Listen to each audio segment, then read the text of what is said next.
located 6 kilometers north of Roscrea Island, Leap Castle is a partly destroyed castle. Legend has it that this castle is one of the most haunted in the world, and the tales of its spectral inhabitants go back generations. Legend has it that the hauntings of the castle stem from the fact that it was the site of the imprisonment and execution of many individuals. It is said that one of the castle's most scary inhabitants goes by such name. Having a face that is slowly rotting away, it is a diminutive being about the size of a sheep. Legend has it that the scent of rotting flesh and sulfur are there whenever it makes an appearance. In addition, there is the elemental. It is often assumed that elements tend to congregate in rural areas, often forming strong attachments to certain locations. In the priest's house, one can also observe shadows moving around. After the fire in 1922, the priest's house remained a mere ruin. At the top of the steps, a stocky guy is seen dragging a large barrel up, which then slides down before he and the barrel vanish. It was fashionable at the time for Mildred Darby to dabble in the occult, so she did so when the castle was handed to the Darbys. Many people think that the elemental spirits were awakened because Mildred dabbled in the occult. In fact, Mildred Darby documented her terrifying experience in a 1909 article.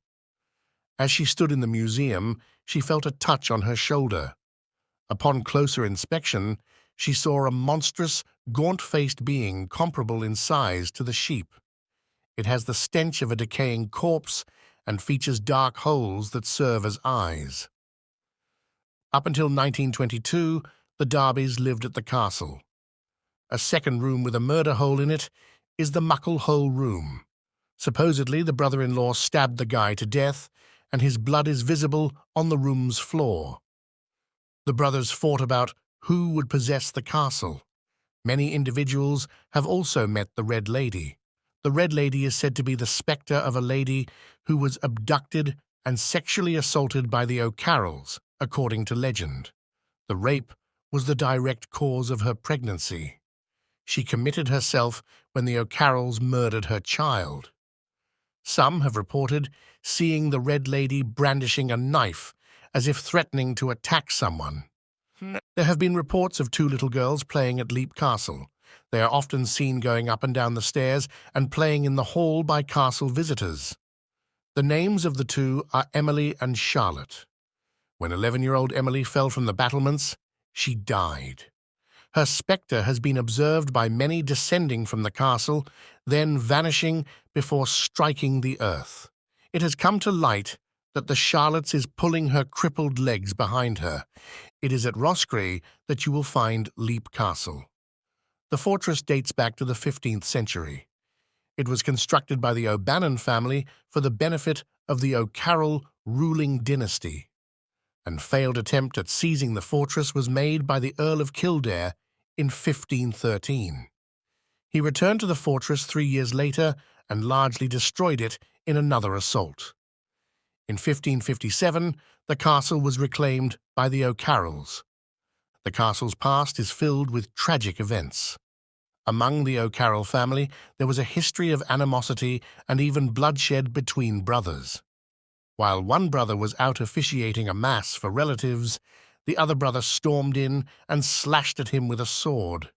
The Bloody Chapel is the new moniker for the chapel where the priest formerly served. The marriage of members of the Darby family allowed them to inherit the castle. A possible justification for the arson during the Irish Civil War is that the rents were increased due to the castle's renovations and additions, according to historical accounts. A large portion of the land around the castle was also sold. While renovating the castle, workmen discovered a dungeon where individuals were confined to die. Spikes were at the base of the shaft. 3 cartloads of human bones were discovered when the dungeon was cleared out. The dungeon also yielded the discovery of a pocket watch. As of today, the dungeon is fenced off to prevent anybody from entering. Since 1991, Sean Ryan has bought the castle, and he is now restoring it to its former beauty via a series of renovations. Vaults are located under the historic walled city of Edinburgh, Scotland. These subterranean tunnels and chambers were the home places of the destitute and the criminals throughout the time period in which they were constructed. When circumstances deteriorated, the chambers and tunnels of the gloomy stone vaults became homes and places of employment for merchants and traders. However, as conditions worsened, the chambers and tunnels became the homes of the poorest residents of Edinburgh, and they were there that they often passed away. The vaults were filled with prostitution, poverty, bloodshed, and disease, and notorious serial murderers have been known to conceal their filthy work inside the stone depths itself. In Scotland, the industrial period brought about employment and income, but housing, planning, and public health did not advance at the same rate as other aspects of society. Living conditions in urban areas were quite deplorable.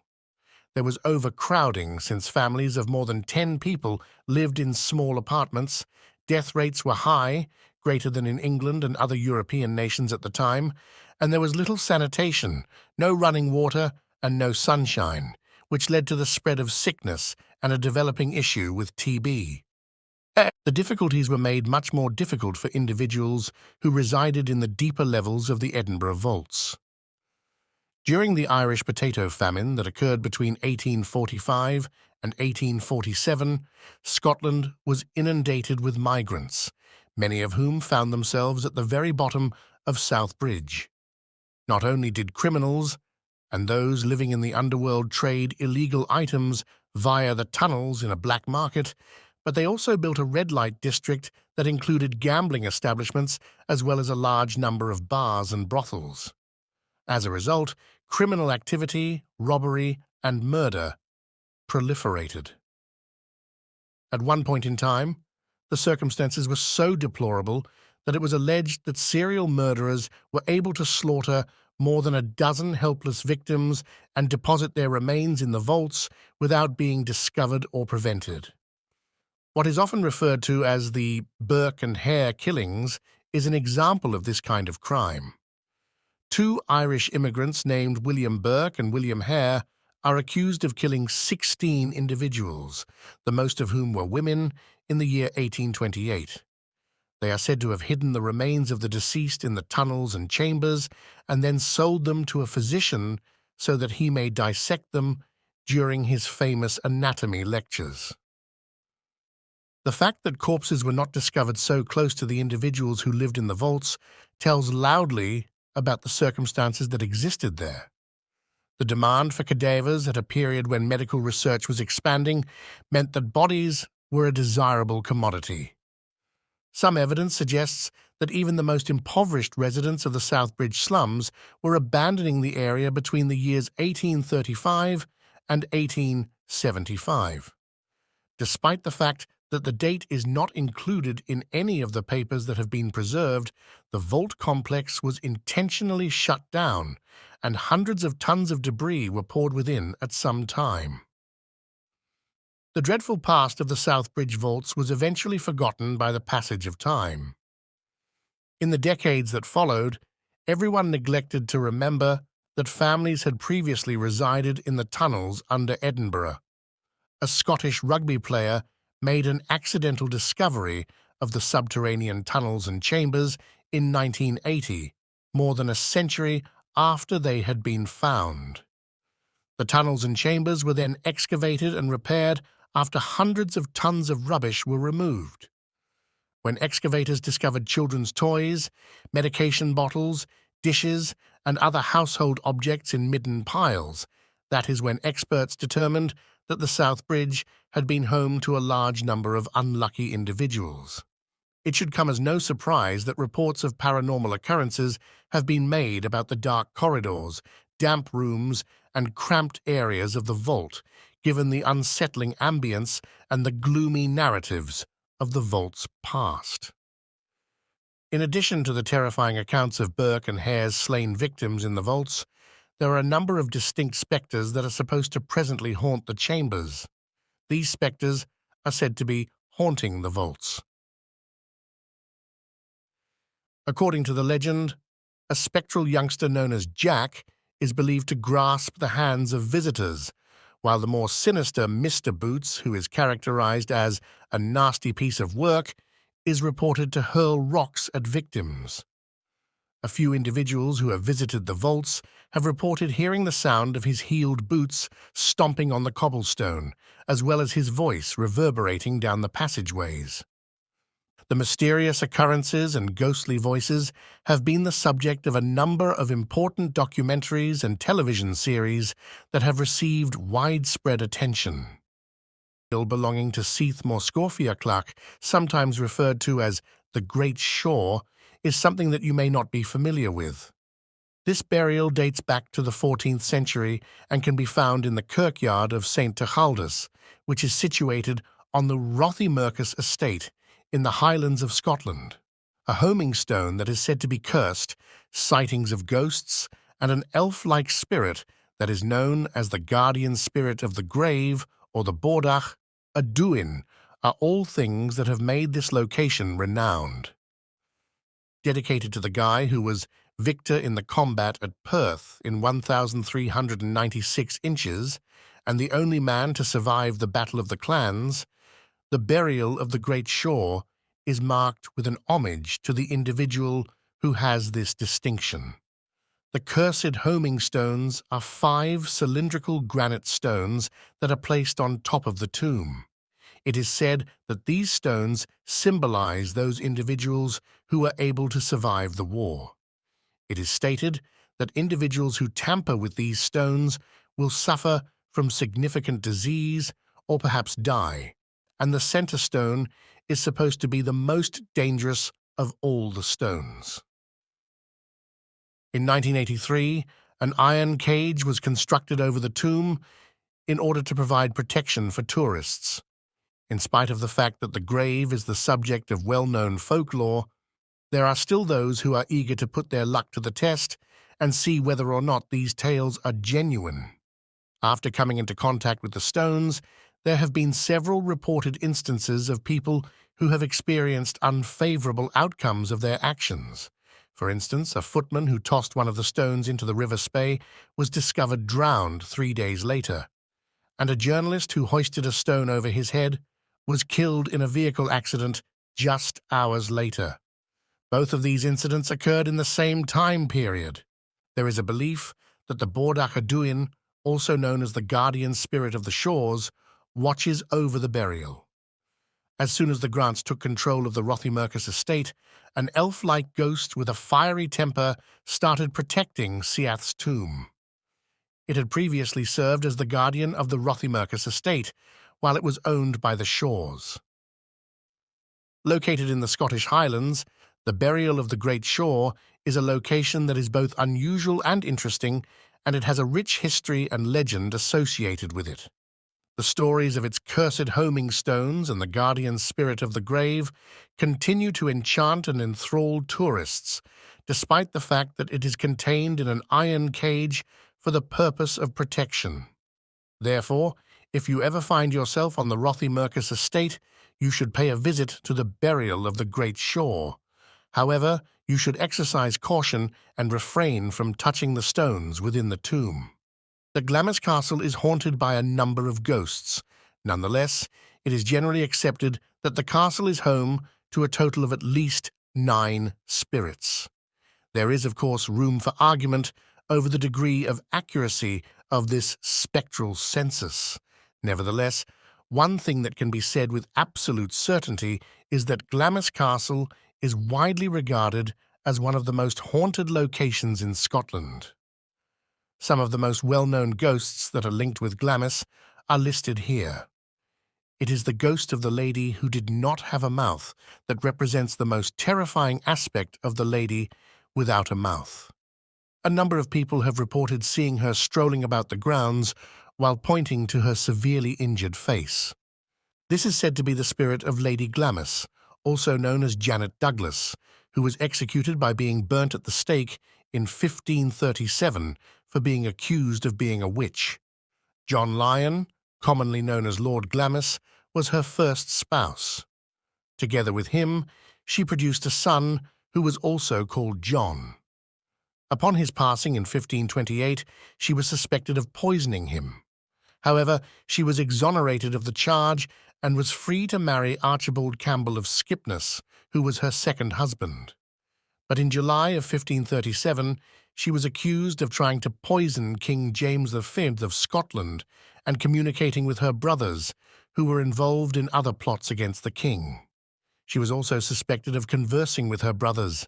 In spite of the fact that the claims were not true, she was sent to the cell in Edinburgh Castle along with her husband, who managed to escape but was ultimately murdered. James was unable to locate any evidence that would lead to her conviction, so he subjected her family and servants to torture in an effort to find the truth. After being tried and found guilty, Janet was executed by being burnt at the stake on July 17, 1537, at Castle Hill in Edinburgh. It is possible for visitors to Edinburgh Castle to encounter her ghost, since she is believed to frequent the location where she passed away. GLAMIS Castle is also reported to be haunted by her spirit. In addition to that, she has been seen peering out of a window that is blocked off inside the castle. There is a lack of clarity on the identity of this spirit or to what may have occurred to her.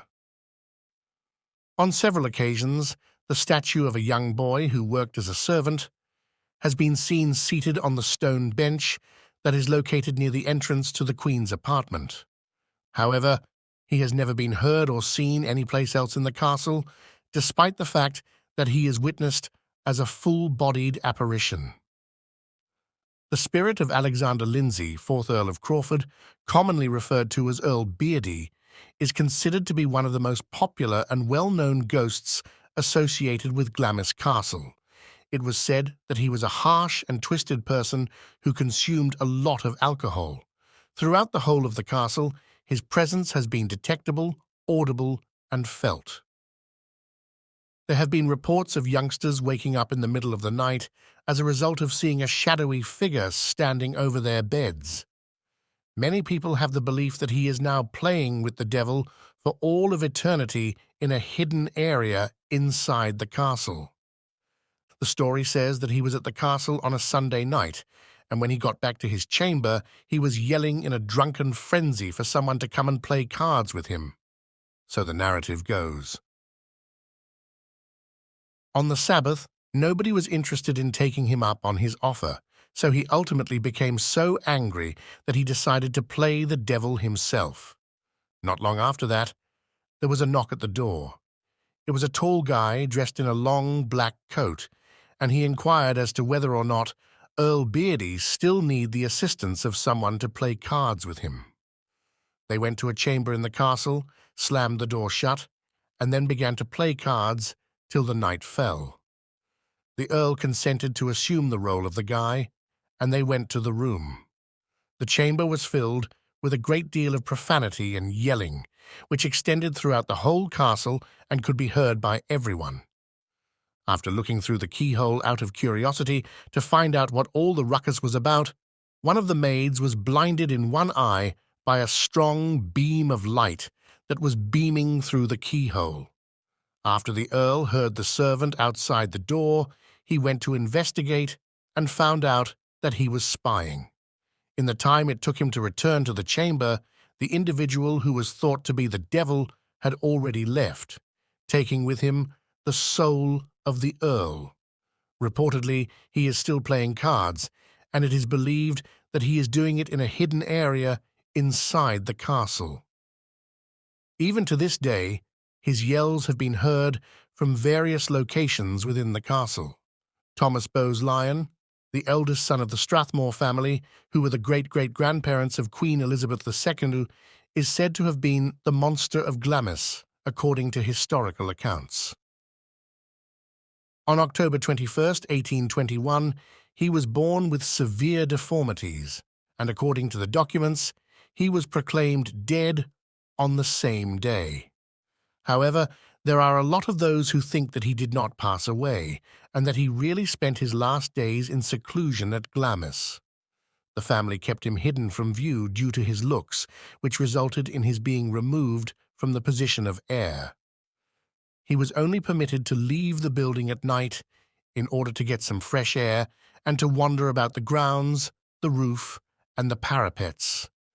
The stretch of the parapets that is often referred to as the Mad Earl's Walk is now haunted by his spirit. It is believed that he passed away sometime in the 1920s, and because of this, his apartments were sealed up, and they have not been found to this day. And cite its beach as one of the most breathtaking that Scotland has to offer, despite the fact that it is located in a remote location and requires a 4-mile hike to reach the closest parking lot.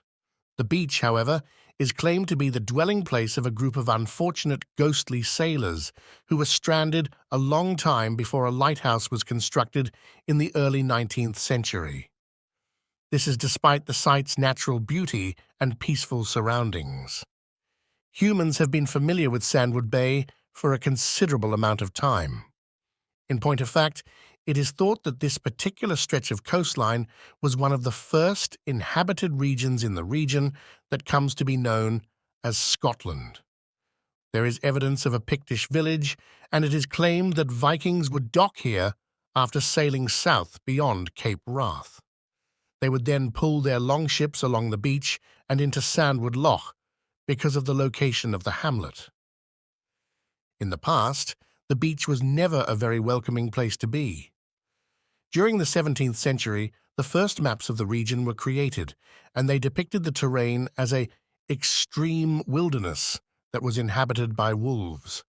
From 1993 to the present day, the John Muir Trust has been in charge of managing a 4,600-hectare estate that includes Sandwood Bay. There are only roughly 100 persons living in all of that territory at the moment, 8 of whom are working crofters.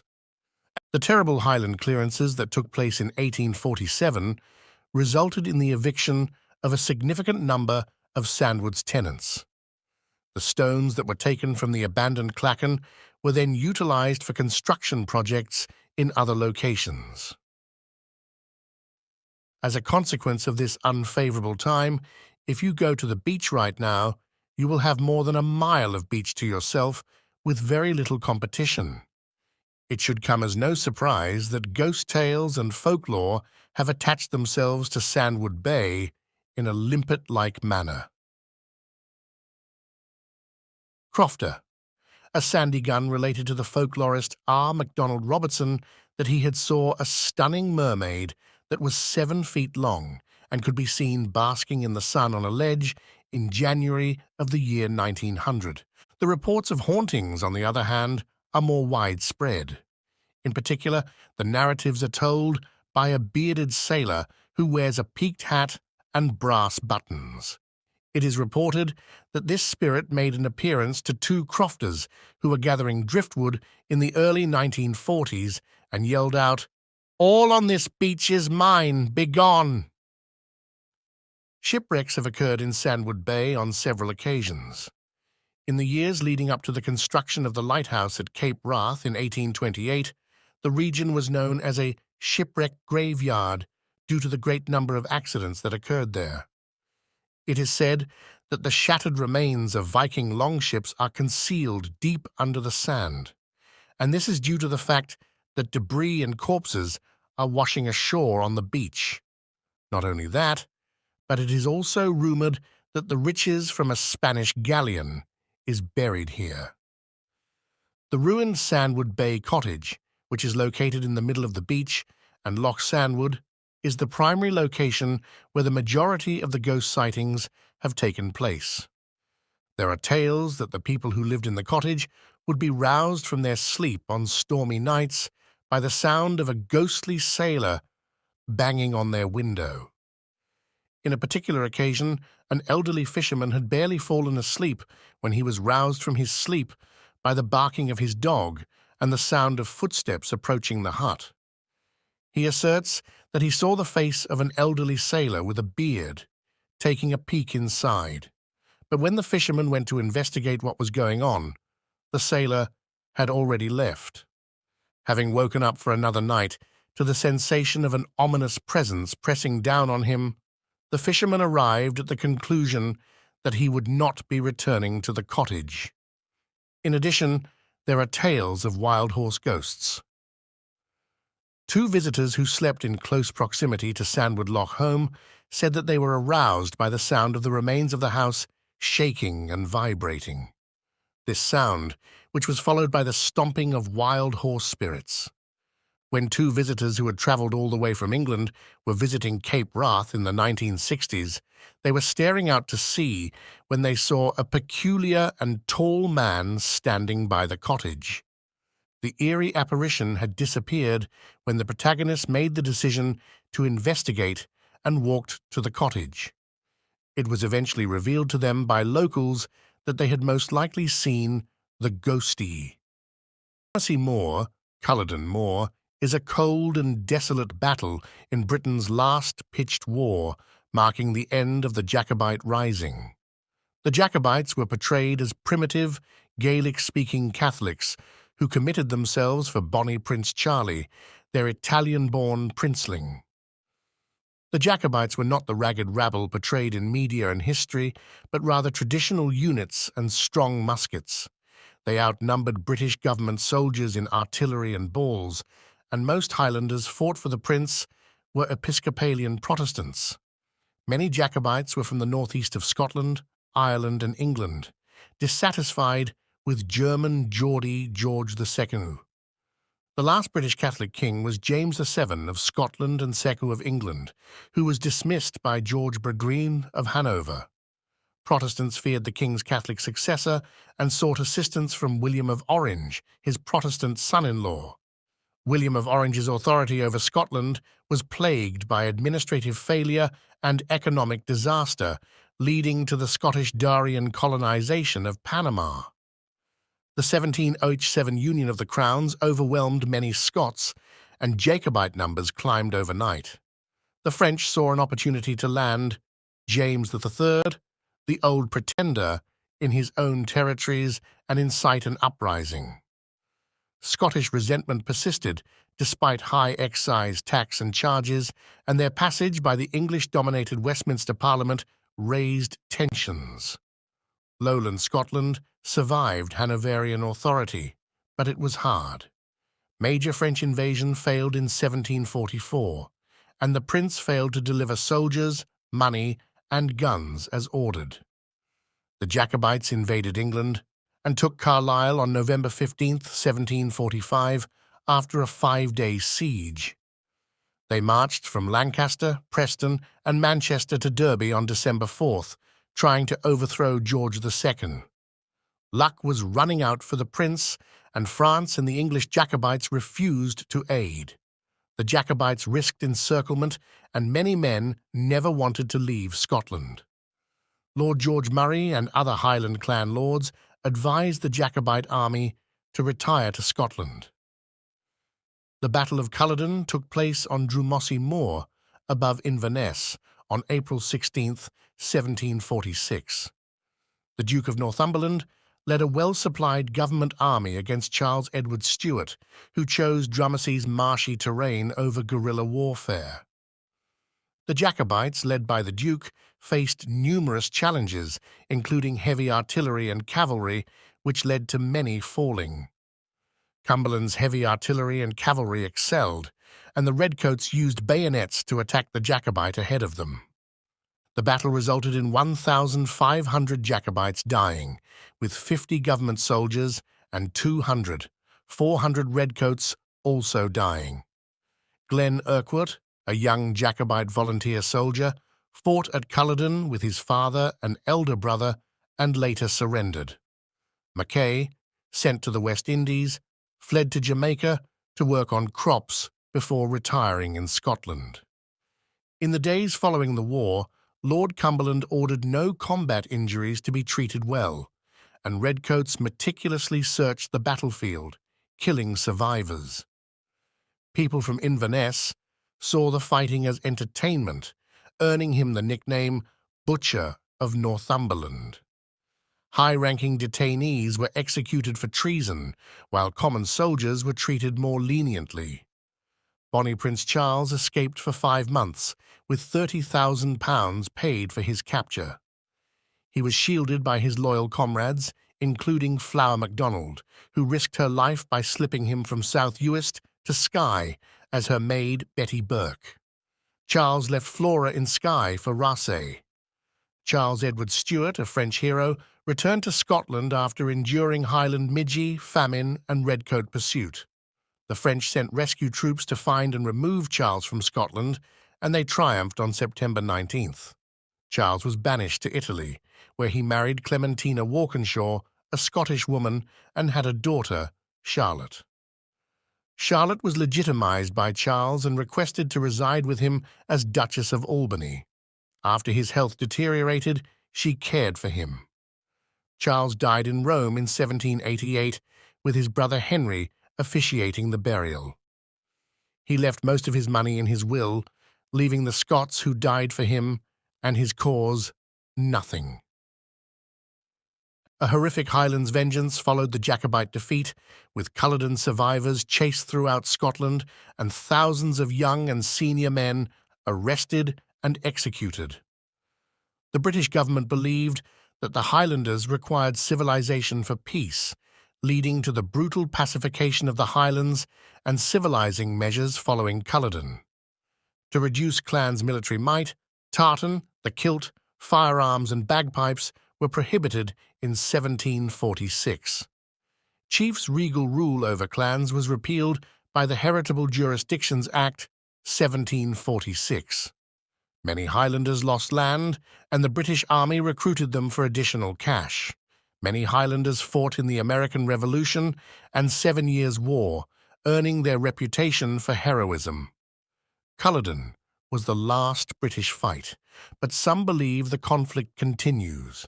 A conflict amongst more burial mounds is claimed, with the cries of the wounded and the clatter of metal weapons bringing back the ghosts of the fallen soldiers on the battle anniversary. The house, perched above Glasgow's necropolis, is said to be one of the city's most haunted structures. Be very careful moving forward if the proximity to the massive cemetery scared you. Stories from Cathedral House range from the eerie to the horrific, including cases of paperboys who were strangled. This building, which served as a halfway house for inmates just freed from the adjacent Duke Street prison, was constructed in 1896. It was notorious for its horrible living conditions and for housing some of the worst offenders in Scotland at the time. Although Duke Street continued to serve as a women's jail until its demolition in the 1950s, many inmates were transferred there when Barlinnie Jail was established in the 1980s. The boundary wall, which is shared with Cathedral House, is the only surviving portion of the jail that is visible today. After a brief stint as a Sunday school and housing for certain employees, the halfway house eventually became the property of Glasgow Cathedral. A couple from Glasgow bought it in October 2018 and rebuilt it after it became a hotel in the 1990s. The demolition of Duke Street has led many to believe that the souls of those killed there have relocated to Cathedral House. Susan Newell, the last woman to be hung in Scotland, was one of many inmates who met their maker in the jail. Susan was strolling along the street on June 20th, 1923, with a big package pushed by a cart. The peculiar mound was reported to the authorities by the locals. After her capture, authorities discovered the lifeless corpse of John Johnston, a 13-year-old kid, in her cart. It was strangling that killed him, and Susan's husband admitted as much. Susan was the first woman to be killed in Glasgow in 70 years, and the last to ever do so, after a guilty verdict in her trial. She was hung on October 10th, 1923. Legend has it that this ghostly lady, who is short in stature and disappears just as suddenly, is one of the most visible in the hotel, Some say other inmates' souls are still floating throughout the hotel, but the most popular story has two spectral children residing on the building's penthouse level. One of the upper stories was a bathtub where a mother supposedly drowned her children. People have reported seeing them, hearing them chuckle, or even feeling them brush up against their legs. There are rumors that the necropolis sends ghosts creeping into the hotel, in addition to the remnants of Duke Street Prison. Those feeling very courageous may even arrange to visit the necropolis and then have a candlelight vigil at Cathedral House. The White Woman is one of the most well-known spectres in the graveyard. Visitors to the cemetery are said to be watched by a lady who purportedly haunts the graves of 3 individuals who perished in a tramcar accident in 1933. There have been many reports of paranormal activity in the area around Cathedral House, and some have even attempted to provide evidence of the afterlife. Using cutting-edge technology, Ghost Finders Scotland conducted an investigation in 2005. Eerie tri-field and electromagnetic field measurements were captured, along with the appearance of visual abnormalities in both moving and static images. Even though the hotel now has a whole new appearance thanks to the renovations and fancy accommodations, people still book stays there in the hopes of having a ghostly encounter.